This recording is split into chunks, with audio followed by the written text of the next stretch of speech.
carpaccio de saumon de Norvège au radis noir et rose. Notre radis noir, le voilà.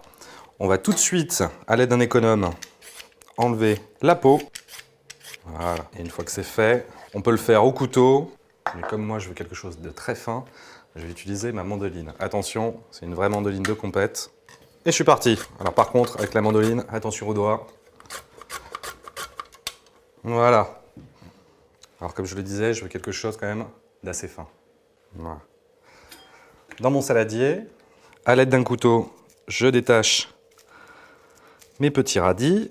Un petit dernier pour la route. Maintenant, je coupe les deux extrémités. On va les passer sous l'eau. Mes radis sont tout propres, tout beaux. Maintenant, exactement comme pour le radis noir, passage mandoline. Alors vraiment, je prends aucun risque. Quand j'arrive sur le bout du bout, j'arrête. Et je continue avec mes autres radis. On va pouvoir maintenant assaisonner. Un petit peu de jus de citron.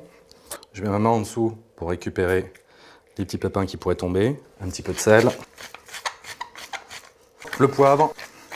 Et pour finir, l'huile d'olive. La garniture de mon carpaccio est prête. On va pouvoir s'intéresser à notre saumon. Donc je vais aller le chercher, je l'ai mis au congélateur. Je vais vous expliquer pourquoi. Hop. En fait, je souhaite faire un carpaccio. Donc c'est des fines tranches. Donc le fait de le mettre un tout petit peu au congélateur va durcir la chair de mon saumon et ça sera beaucoup plus simple. Donc là, j'ai deux beaux pavés de saumon de Norvège. On les traite à cru, mais aucune crainte à avoir puisque ce saumon de Norvège a un contrôle continu tout au long de son élevage. Donc dans un premier temps, je vais enlever la partie blanche. Voilà. Donc pour ça, je vais utiliser un couteau avec la lame la plus fine possible. Je vérifie qu'il n'y ait pas d'arête. Bon, sur celui-là, il y en a. Donc, pince à épiler. Et puis alors là, on y va gaiement. Hop là. Donc, je commence ma découpe. Très simple. Je mets ma lame pas tout à fait à l'horizontale. Et je longe la peau. Alors, je ne cherche pas à faire vraiment des tranches ultra fines.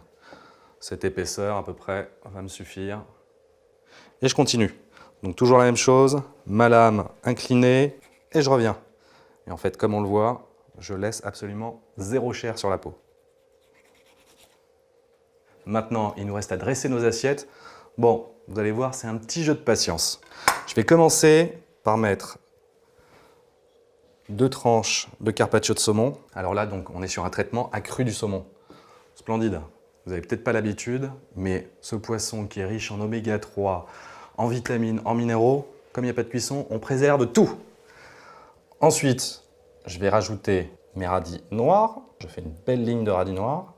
Ensuite, je récupère des radis roses. Et on alterne. De nouveau saumon qu'on superpose.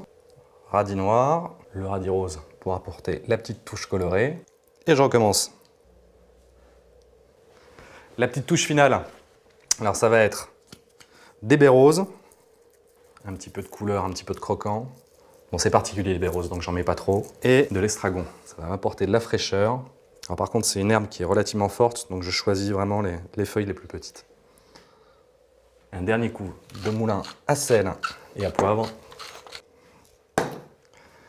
Et voilà, une entrée ou un plat tout en fraîcheur, mon carpaccio de saumon de Norvège au radis noir et au radis rose. Et pour l'accompagner, je vous propose un verre de Côte de Provence rosé. Bon appétit!